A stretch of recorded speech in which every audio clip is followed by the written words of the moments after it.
This is the Greg Bedard Patriots podcast with Nick Cattles. Download the PrizePicks app today. Use that code CLNS. Get $50 instantly when you play $5. That's code CLNS on PrizePicks to get $50 instantly. And also take the guesswork out of buying tickets with GameTime. Download that app. Create the code CLNS. $20 off your first purchase. Download a GameTime today. All right, before we get to the Bills and the Patriots, of course, we will run through our headlines. And, Greg, I want to start with Adam Schefter. He was on ESPN this morning. I believe it was the show Get Up. And he mentioned that the Krafts are planning on keeping Mayo with 3 games to go. I saw some people reacting to this story as if it was some kind of bomb dropped by Schefter. I didn't take it that way. When you say that somebody is planning on doing something, it's like saying you have the intention of doing something. It doesn't mean that you're going to do that thing. Did you take it the same way?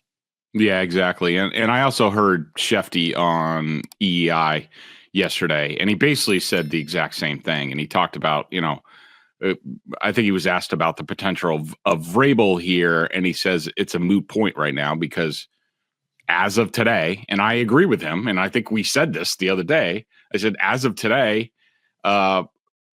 Gerod Mayo is going to be back for a second season. If you don't want to play fantasy football with Mike Vrabel and things like that, even though I do think it's part of the calculus with the Krafts, or it better be, or it's a dereliction of duty on their part.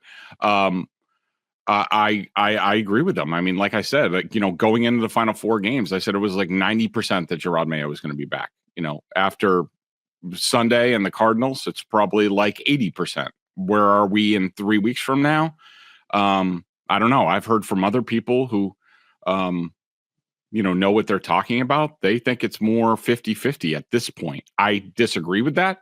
And, everybody knows I've been let me stop you right there. I want to make sure we're clear on this. The other people you're talking about, are those people in the building, or are those other writers and people within the game? Are those within the NFL? Not writers. I would say NFL league sources. Okay. Having conversations with people over the last week. They think it's closer to 50-50 right now. I disagree with that from all the information that I have on hand. And everybody knows that I've been, I wouldn't say I'm a Mayo critic. I'm just doing my job. My job is to do due diligence on this organization. I was the only one that looked into Gerod Mayo and his role on this defense even before he got the job. I don't think anybody else has done any of that work, and that has continued into this year. And I will continue to do what I think the people, especially the subscribers at Boston Sports Journal. By the way, $10 coupon, holidays through 12/31. I will continue to do be vigilant on their behalf, because I think that's what they deserve as fans of this franchise. But yeah, I mean, I totally agree with you. Like the Schefter report told me nothing. I mean, and he even couches it saying like, I don't know what he said this morning, but, says sort of things like, John Mara intended to bring back Joe Judge and even announced that he was coming back. And then 2 days later, Joe Judge was fired. I mean, John Mara intends to bring back Brian Daboll and Joe Sheen. He said that, I don't know, a month ago. Is that going to happen after the season? I don't know. And even Schefter admitted a lot of things can happen towards the end of the season to change the landscape. So, I agree with you. I thought your guy Burt Breer was awesome on Sunday night with Felger. He was the first guy, and it was immediate. So great job by Burt when he compared the Joe Judge stuff to Mayo. And some of the stuff when Judge went on his historical 11-minute rant or whatever at the podium, when the Giants had come out and said that Judge was safe, and Judge just hurt himself to the point where he was no longer safe. And I thought Burt did a great job of immediately going to that example and saying, look at the Giants and what happened there, and what happened in Arizona in that post-game press conference with the whole "you said it, I didn't." This could end up being a Joe Judge moment for Mayo. Let's move to Mayo's offensive coordinator, Greg, Alex Van Pelt. Van Pelt spoke with the media today, and you and I have talked about this a lot, and so have a lot of other people following this team and covering this team. Drake Maye not running the football. Why did he not run the football in Arizona? They had 2 shots to do that, 3rd and short, 4th and short. They didn't do it. The Rams at the 2-yard line opportunity weeks ago, they didn't do it. And we've all been trying to figure out why that is. Is Van Pelt saying no to Mayo? Is he going rogue? I don't think any of us believe Alex Van Pelt's a guy that goes rogue. So today, Van Pelt was asked about it, and he said he was focused on keeping Maye out of harm's way and getting him through the next 3 weeks. Is that a way of just saying, look, we're looking big picture here. It's about the health of the young man. We don't want to do anything completely unnecessary for a 3-win team. So we're not going to mess around. Safety first. Yeah, and I don't like those comments at all. I think I understand where he's coming from, and I assume this is organizationally, and it sort of reminds me a little bit, and I'm sure Elliot Wolf is in there somewhere, because it reminds me a little bit of Ted Thompson in Green Bay. Like Ted was an extreme worrywart about injuries, to the point where like they didn't play like anybody in the preseason and things like that, put people in bubble wrap. I just disagree with that. I think it's disappointing. I think, you're trying to build something here or you're not. Like, and trying to build something means winning games, or, like we've talked about with guys, like whether it's, Dan Campbell or Jonathan Gannon last year, or Bill Parcells when he was first here, Bill Belichick in his first year. Like, winning games at the end of the season sets the table. It buys you buy-in. And also, like, I remember, I forget who it was. It might've been Bert was talking about, he talked to Jared Goff, and that first year with Dan Campbell, what they were able to do at the end of next year. Like he talked about how like they used that as fuel, like the next year, like they remembered how they could do that, because they got off to a rough start in Dan Campbell's second season. Then they got on a roll, and that's the Lions that we see now. And Goff talked about how it all came from what they did at the end of the first year. Right. And so to make these choices for one player, I understand the theory. To me, it's another example of this franchise, this football operation, like, saying one thing but doing another. And to me, it lends to there's not a whole lot of credibility with what they're doing on the football side. And to me, it's disappointing. Phil Perry brought this up today on Twitter, and he went back to the Mayo interview on the Greg Hill show on Monday. And this is just the most recent example, Greg, of inconsistent messaging. And when you look at the Drake Maye question, Gerod goes on Greg Hill and he says, well, he's out of the concussion protocol and pretty much, we're wide open. He can run the football. Like he can QB sneak. We're ready to go. And so it paints it as, no, we're not trying to be overprotective of Maye. And then AVP today sounds like they're trying to be overprotective of Maye. So my question is, what the hell is going on? Why is there not? Do you think it's an issue where there's not clear communication or direct communication between Mayo and AVP on how to handle all of these different questions posed to them? Or is it just they're not on the same page and they have these conversations, but for whatever reason, they handle it in completely different ways? Well, first, let me say this, because I've heard a lot, everybody brings up the assistant or no head coach offense comment that Mayo had in the preseason. People like take him literally. I do not. And just to give you an example, and we've talked about it here before on the podcast, when Josh McDaniels was here, Josh McDaniels was basically head coach offense of this team. But still, there was a head coach of the team who gave direction not only in the game plan, but during the game. How that relates to this, I don't think that Gerod Mayo really understood what was going on between Belichick and McDaniels. Maybe it was just, what he saw from afar. But to me, this speaks to, I think that Gerod Mayo is a complete delegator in terms of what he's doing as head coach of the Patriots. I think he completely delegates. I don't think he leads at all. I don't think he gives his coordinators a direction. I don't think he helps them with the game plans. I don't think he helps them with in-game decisions. I think he is a complete CEO, delegator, head coach.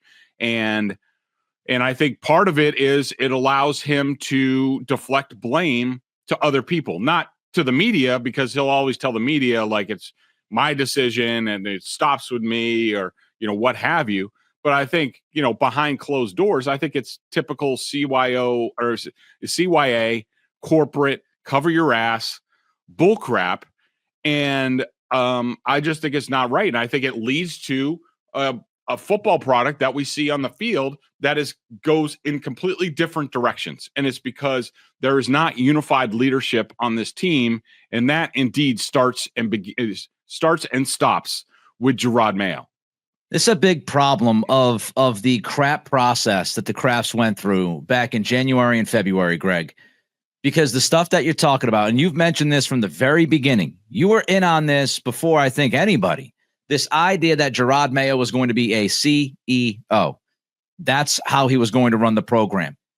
And here's the issue. When you don't have the right process, when you don't correctly or rightly, vet the people that you are going to give these jobs to, this is what happens. Because if you're the Krafts, and instead of falling in love with Gerod Mayo in an airport because he's holding a Yaya Brotherhood meeting with a bunch of people that went to Israel, sit him down and vet him.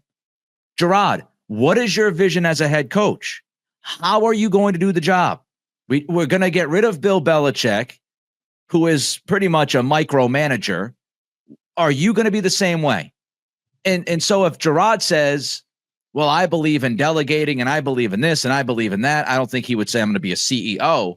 But if he gives you the idea of I'm going to be hands off for a lot of this kind of stuff, then that leads you to the question, if you're the Krafts, what does the staff look like? And are we prepared? Are we ready to get the right people around Gerod Mayo? Because if I find out through the vetting process he's going to be a CEO, then I'm not comfortable with DeMarcus Covington, first-time defensive coordinator, and Alex Van Pelt, first-time calling plays on a weekly basis since 2009. This all goes back to the process and how bad it was by the Krafts and how they failed to vet anybody. It was brutal. And we called it in real time because anybody who's followed the NFL could see it from a mile away. So when you don't vet and you don't ask the questions, you don't get the answers that you need to make the right decisions. And this is just another reminder of that. Speaking of Van Pelt, he says, Greg, that he has not spoken to the Krafts, but his door is always open.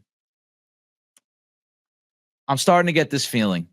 I mentioned this a couple of weeks ago, I believe. I did a podcast on this at the Nick Cattles show on YouTube, baby. Little cha-ching promotion there. I'm worried that AVP is going to be the scapegoat. And I've mentioned like Covington's going to get protected by Mayo because they're friends. And I'm starting to get that feeling. And I'm telling you right now, Greg, if the Patriots fire Alex Van Pelt, but they keep Mayo and they keep Covington, that will be the weakest thing that they could do as an organization. And I, for one, will be infuriated if that's what they do. Should I be prepared for that? Should we all be prepared, Greg, for AVP to be the scapegoat, get fired, and these other guys staying? It's a great question. I think, I think somebody's going to be offered up. And I think you're right. I don't think it's going to be Covington.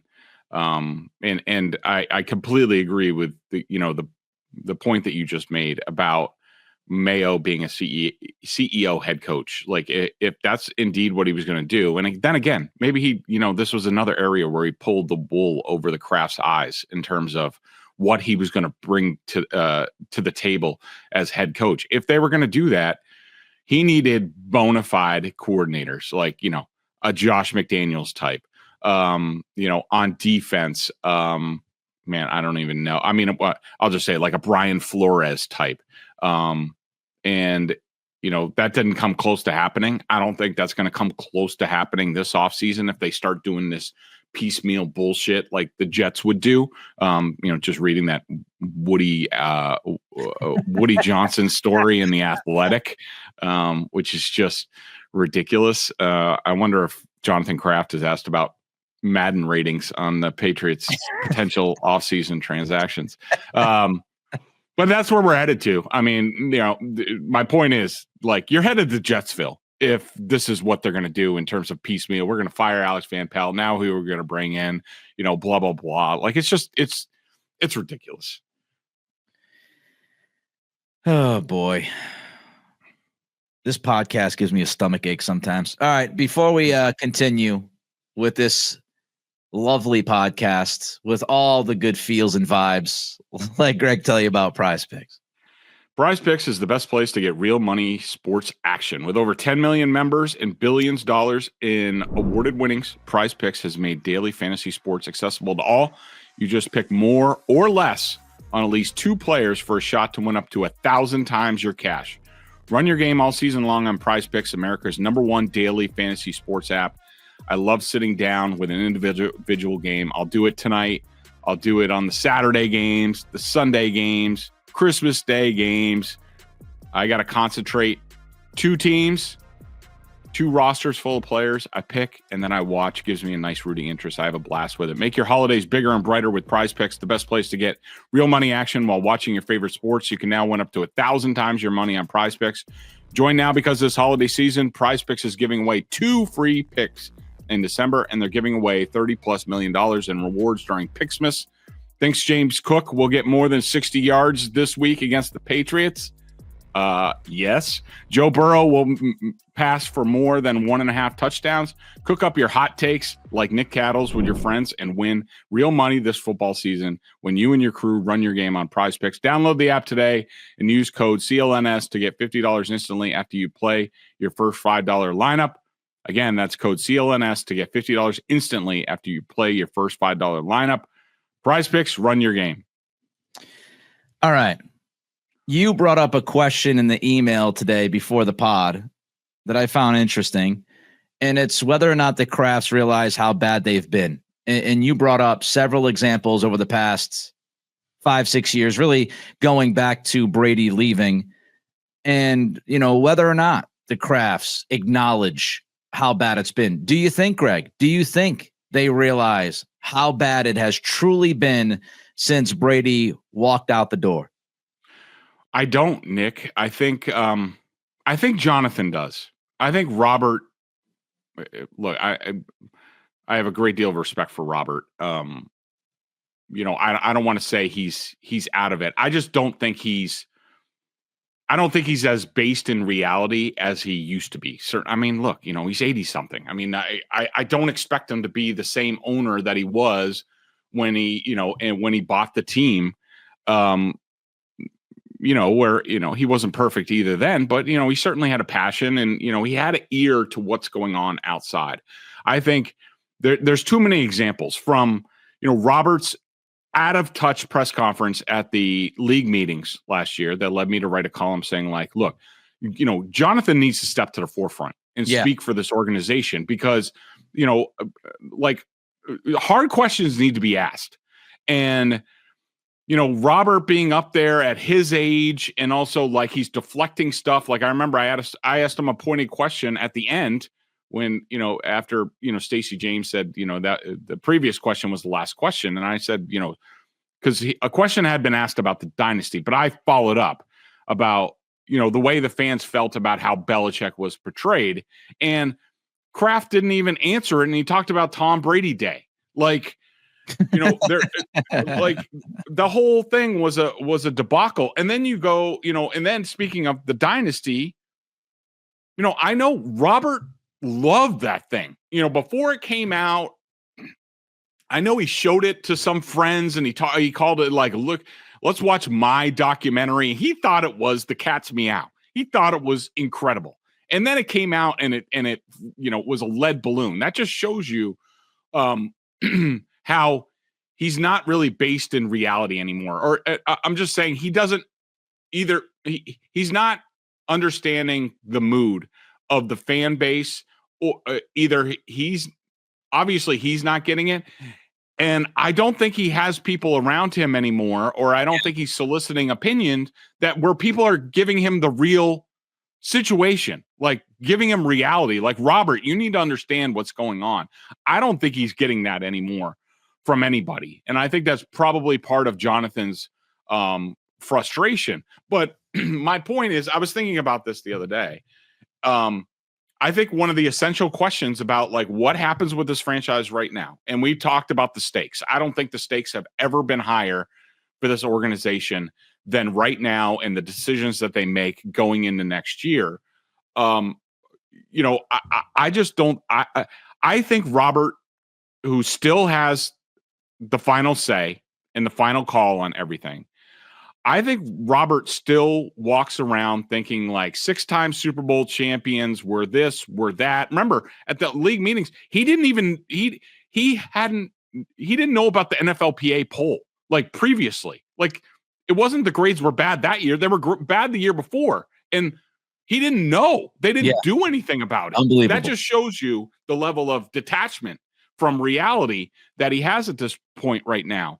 And, I'm not saying he's senile or anything like that. No, Robert still really good at what he does. I just don't think he has his ear to the grindstone like, he used to, or at least the feel of the fan base. He still walks around, and I'm sure when he goes to these stadiums and you see him walk out and he's signing autographs, and I'm sure he's hearing all these nice things from the fans, but that's not reality. That's an altered state of reality. And, you just look at it, Nick, from the fans blame the Krafts. All right. They blame Bill a little bit, but the Krafts are blamed for Brady leaving, how the final years of Bill happened, the firing of Bill, whether it should have been done a year before or wasn't justified, certainly with, what we've been left with. Like I said, the Dynasty documentary, the Mayo succession plan, putting that in contract while Bill's still there, and the dysfunction that led to on the coaching staff. To me, they are on a colossal losing streak, the Krafts, with the fan base. I think, and we talked about the NBC Sports Boston poll said like 90% of the fans want Mayo fired. And if they don't wake up, let's just say they retain Mayo for next year. If they're not right, and Mike Vrabel goes someplace and wins, Ben Johnson goes someplace and wins, and Mayo's a complete disaster, and it looks like it does this year, even with a very promising quarterback, like, I think the potential is there that a lot of people are just like, that's it. I'm out until Jonathan takes over or what have you. Like, I think it is very tenuous right now with the fan base. I don't think, to get back to your question, I don't think that Robert has any clue. I don't think people are telling him. If people were telling him the reality, the boots on the ground, what's going on with the fan base, they would absolutely be leaving it more open publicly that they're going to take a critical eye at Gerod Mayo and make decisions for next year. But I just don't think that's happening. You'd imagine that Jonathan is part of that circle, right? Yeah, he has to be. You saw it on Sunday. He's sitting right next to his father as he's, unhappy with the play calling. If Jonathan realizes that Mayo is a miss, if he's sitting there right now, Greg, and he's like, this has not worked. I don't believe it's going to work. We have a chance at, say, hypothetically, Mike Vrabel. Is there any chance on God's green earth that at this point, Jonathan can push Robert to relent and say, you know what, Jonathan, you're right. I did it my way. This has not gone well. If Vrabel's out there or somebody else that they might be interested in, I think you're right, Jonathan. And let's go down that road. Is there any chance that Jonathan can get to his father if Jonathan feels that way? I think there's a chance. Yes. How great of it? I think that's the essential question. And this is the essential question of like, where is this franchise going? Like, are they going to be open to that, or do they still smell their farts and think that every decision that they've ever made has been roses and has led to, all the success of this organization? Do you think they've ever had a dose of reality in terms of like, this was really a lot of it was Tom Brady. I mean, we know about, the fight for the especially Bob to get credit for what's gone on in this organization, to be right there with Brady and Belichick. And, we all know that's not reality, but that's the reality that Robert Kraft lives in. But I would say, yes, there's a chance. I don't think it's great. I think that, like we talked about, I think that Robert Kraft lives in an altered state of ownership at this point in time and doesn't really understand what's really going on outside his building. One more question before we get to Pats, Bills, Drake Maye, Josh Allen. We brought up the football operations overlord idea that Tommy Curran brought up via Mike McCann. Is that it? Yeah. Yep. Yeah, I nailed it twice. Hopefully Mike listens to this. I got your name right, Mike. We looked at that more from like a day-to-day kind of thing. Let me ask you this. If Jonathan can't get Robert to put the bullet in the back of the head of Gerod Mayo, so to speak, old school. Wow. That was great. Well, yeah, old school, like mafia movie style, right? I'm talking about his career, not him, does the football ops idea, overlord, does that make sense? Not on a day-to-day basis, but just to bring somebody in and go, you know what? We didn't vet this thing. We effed up. Let's go bring in Thomas Dimitroff, Scott Pioli. The Jets are doing this with, the 33rd team and Tannenbaum and whatever the hell else. Is it possible the Patriots go that route where Robert says, you know what? I'm not comfortable yet ending Gerod Mayo's tenure as a head coach, but maybe it is a good idea to go out and get somebody in the game of football that can go through the process and say, all right, this is what's going on. Because Tommy Curran brought this up on early edition, the idea of someone coming in and vetting, but then he also talked about, just kind of being the overlord and moving forward with that person. What if it was a for hire job this offseason? You come in, tell us what the hell's going on, give us suggestions. What would you do? Do you think that's possible? So I hadn't thought of it. And especially if you're Jonathan and you're not getting through to Pops, the prospect of bringing somebody else in that Robert respects, that, I mean, basically you'd be stacking the deck. If you're Jonathan, they'd be like, all right, I need to find somebody, bring him in, somebody who agrees with me. So now he'll listen more. I would be more open to that idea than I was in the last podcast. But I will say this, Nick, Robert's already been doing a lot of this. As we talked about, the mid-season stuff, the Breer report, some of my reporting on it. Robert and Jonathan have both been talking to a lot of people. And like I said at the time, it wasn't just about supporting the rookie quarterback. It was about Gerod Mayo. Does this have a chance? Have I screwed this up? Can we, if we stick with him, can we support him better? Who can we bring in? Like, it's been all those So, a Tommy point for Bob Kraft in terms of he's already been doing a lot of this homework. So maybe that mitigates the need for somebody. I'm sure he's talked to, and I don't know who he's talked to, but I'm sure he's talked to the likes of Pioli, Dimitroff, maybe some of the other front office people, maybe Caserio, maybe they had a conversation. Hey, Nick, how'd you build this with the coach? How'd you build this with the rookie quarterback? Like they've been having a lot of these conversations. And so that gives me some solace, but we'll see what happens. The problem is no matter what anybody says to Robert, let's use the Houston example. Yeah, you brought in D'Amico Ryans, and that's a really kind of similar vibe, right? D'Amico Ryans, former NFL player, former NFL linebacker. He comes in, and you could look at the Houston model. The problem is D'Amico was a defensive coordinator before taking the head coach job. The problem is D'Amico had a network of people like Bobby Slowick that he could take with him, and has become a very good offensive coordinator. So it's just, I did a podcast yesterday, and hopefully some people check it out, where I went through every option the Krafts have as far as the staff and what they could do.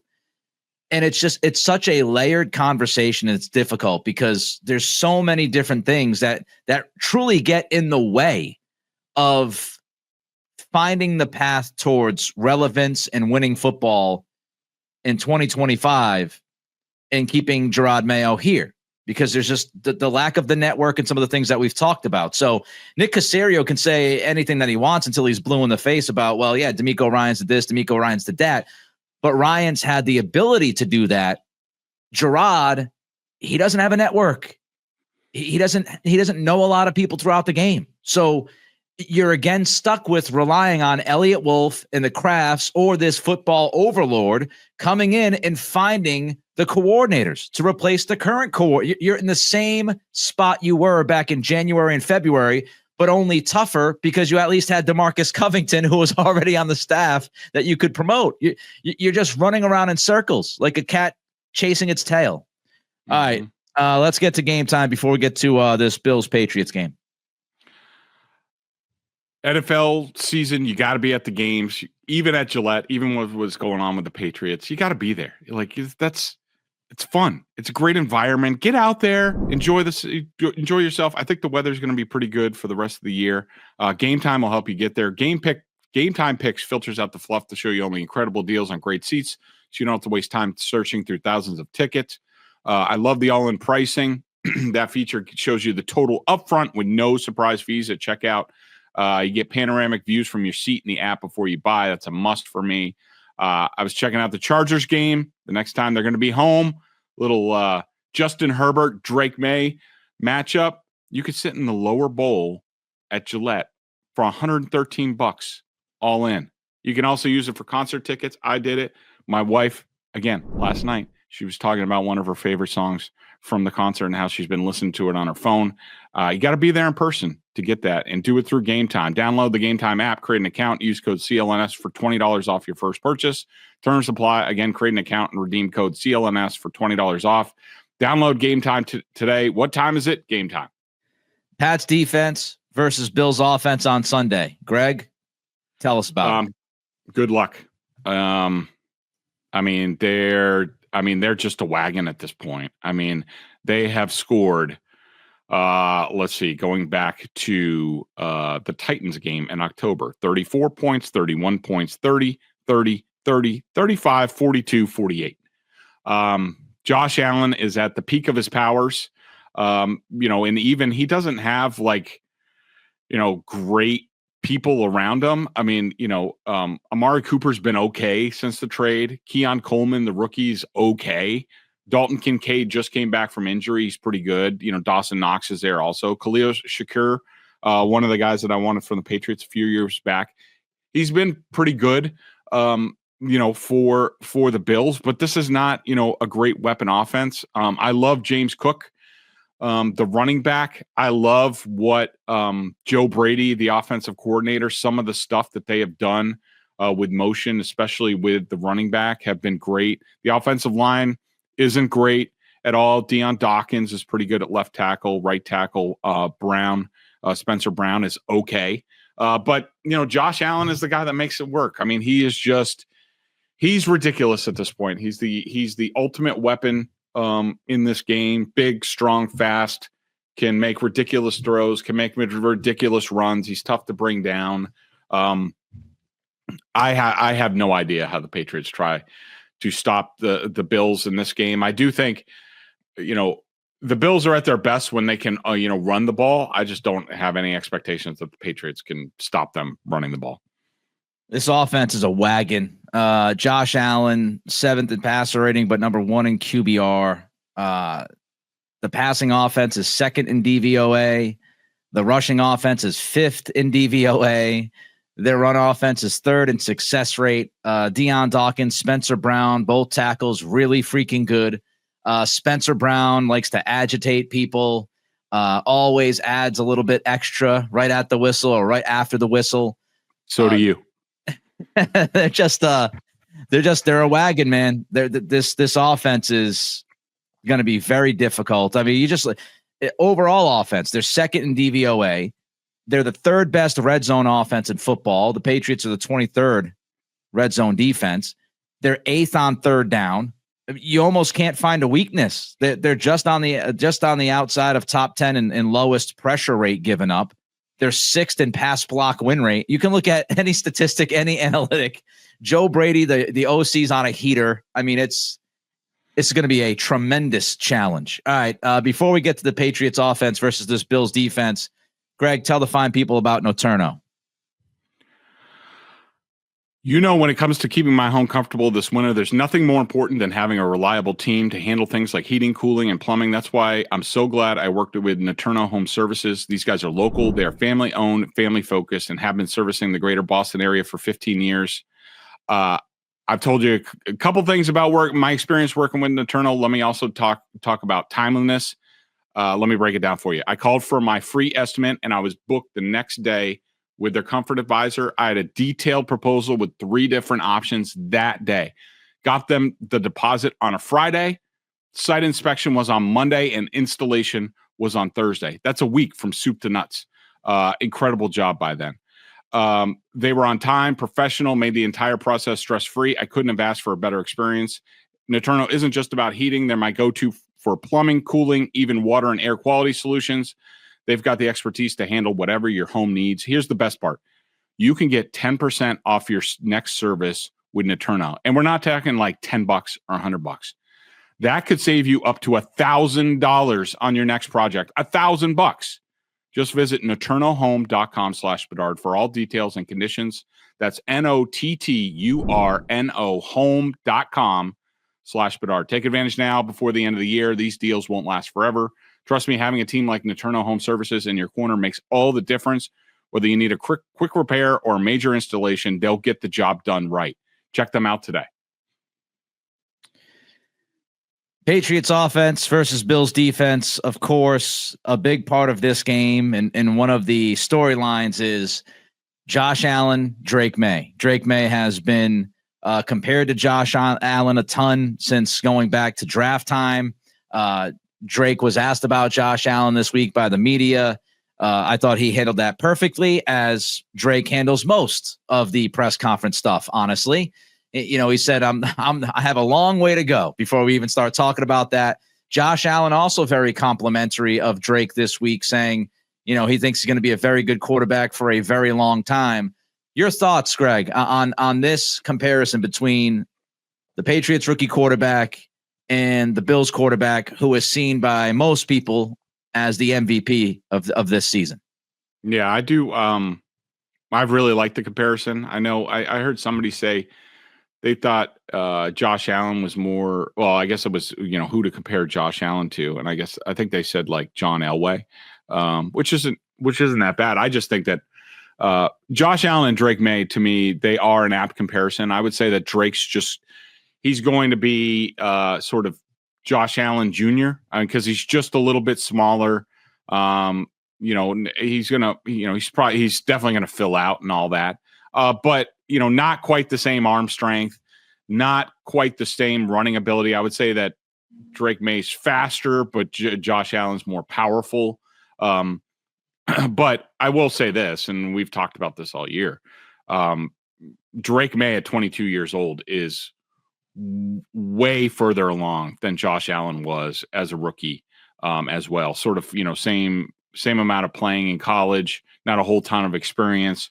Josh Allen was a freaking, bucking bronco his first year or two in the league, and he didn't really grow into being more of a polished player until year 3, where he went to another level.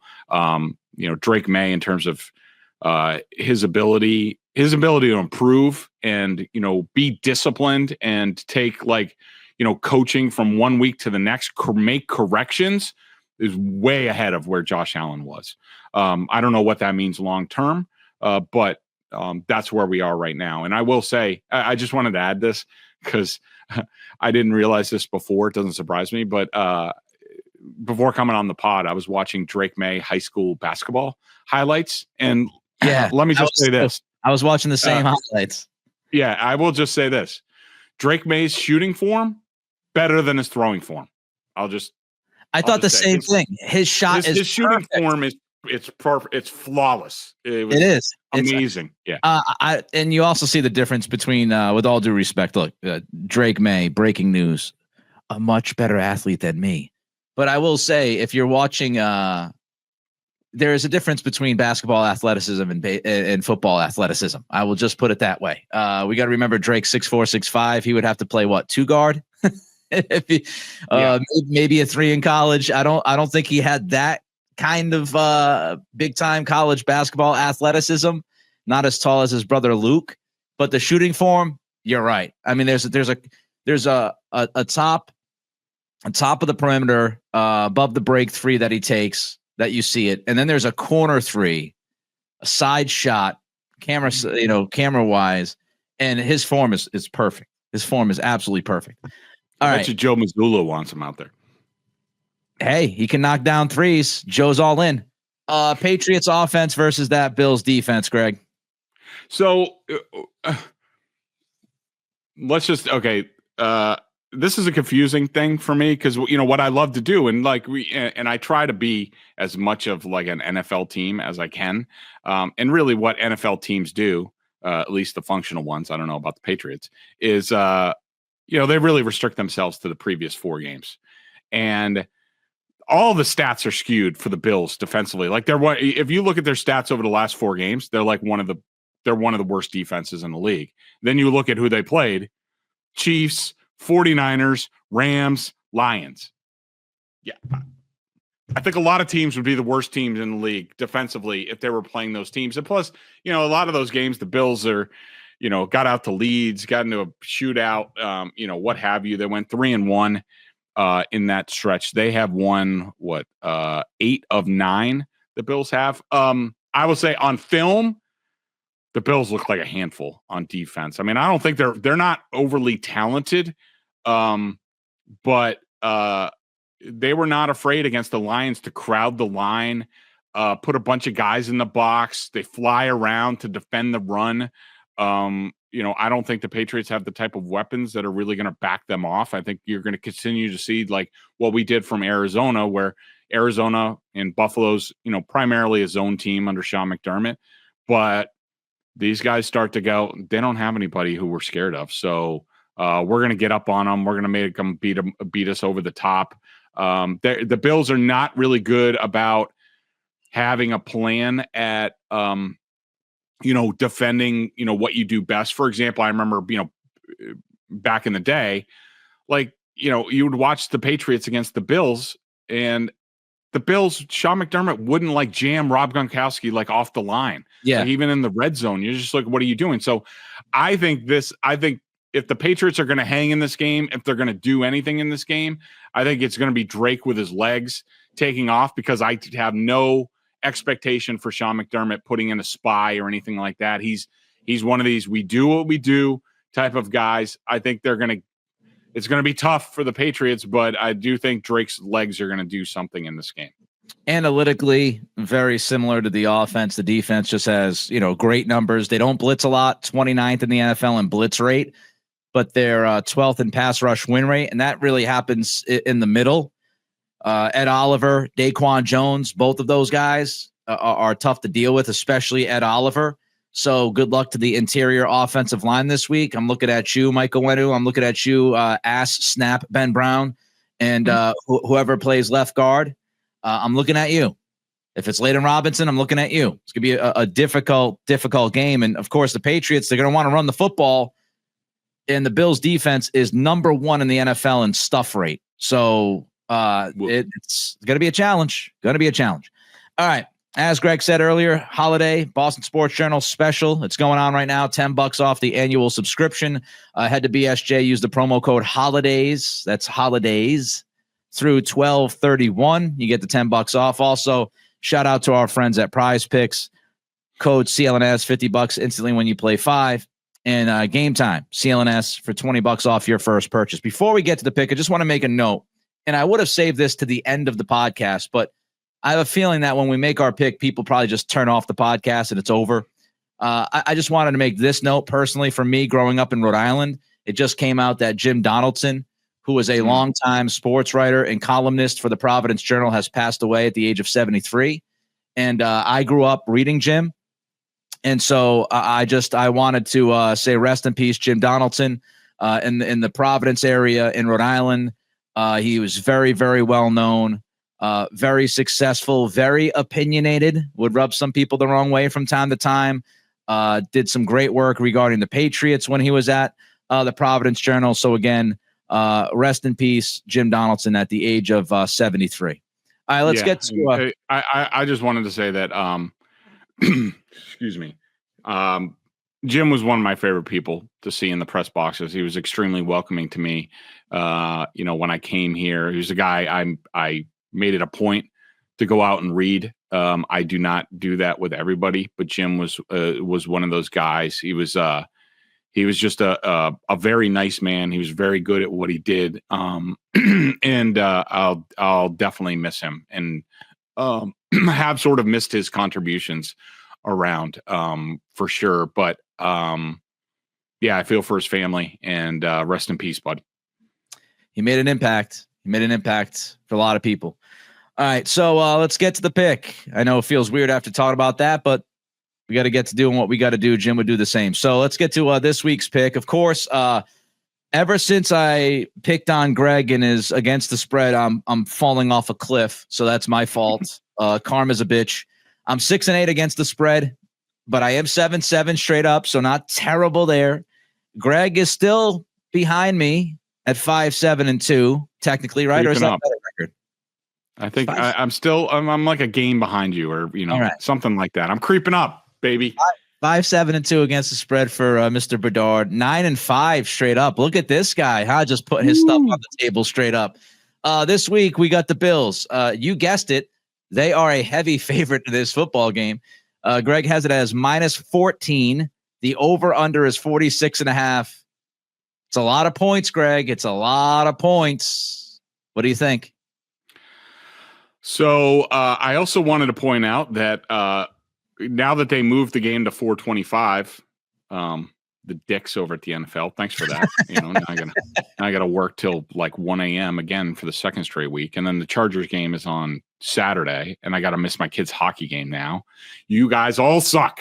But because they moved the game to 4:25, now it is in essence a night game, which makes it even colder. The real feel on Sunday night is supposed to be 7 degrees in Buffalo. So you have to look out. I mean, I'll be very interested.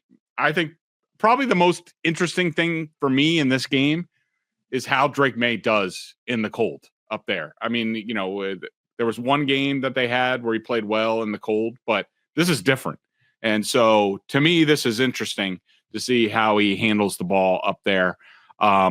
You also have to look out for the checkout factor where guys are like, oh, hell no, it's so cold, which we've seen before late in the season up there from Patriots teams of late. I think the Patriots have zero shot in this game. I don't think that McDermott's going to rub the Patriots' faces in it. So I am going Bills. By the way, I wanted to point out, in the first real matchups against the AFC East this year, when you prepare before the season for your divisional guys, put the roots of the game plan in there. The Patriots trailed the Jets 24-3. They trailed the Dolphins 31-0. That's 55-3. But what are the Bills going to do to them? I am going to say 33-10 Buffalo. Yeah, the Bills cover. I'm going Bills -14. It's a lot of points, though. I hate taking teams when it's like double digits because you could always have a weird like backdoor cover. Strange things happen. Bills get up big. They put their backup quarterback in there. All hell breaks loose. Patriots score a couple of garbage time touchdowns. 14 points is a lot. My personal advice would like not touch this game because 14 points is a lot. But given what we saw last week off a bye and the way the Bills are playing, you got to go with the Bills, even if it is 14. All right, that'll do it. We will be back early next week. I don't know the schedule. I'm going to be at 98.5 a couple times, so I got to work this thing out with Greg. Maybe I'm on next week. Maybe I'm not. Of course, it's Christmas week, so if I'm not on, Merry Christmas, everybody. If I am, I'll say it again next week, and we will recap whatever happens on Sunday, no matter how bad it could possibly get. We will be here for all of you. Have a great weekend. Bye-bye.